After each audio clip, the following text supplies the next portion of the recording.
তিনটা প্রশ্ন একই মওজুর উপরে।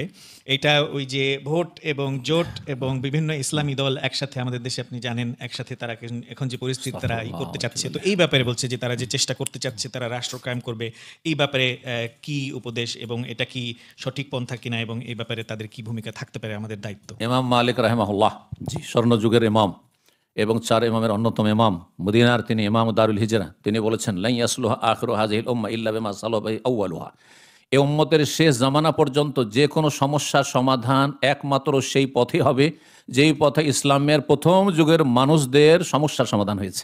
অর্থাৎ হ্যাঁ, নবী সাল্লাল্লাহু আলাইহি ওয়াসাল্লামের আমল এবং খোলাফে রাশেদ আবু বকর, ওমর, ওসমান, আলী রাদিয়াল্লাহু তাআলার জামানায় যেইভাবে খেলাফত কায়েম হয়েছে, ইসলাম রাষ্ট্রীয় পর্যায়ে কায়েম হয়েছে, সেইটি হচ্ছে ইসলামের পথ। এর ভিন্ন কোনো ইসলামী পথ নেই। সুতরাং এসব পথগুলি হচ্ছে মানুষের তৈরি করা পথ। এতে কোনোদিন শান্তি ফিরবে না, অশান্তি ছাড়া কিছু হবে না।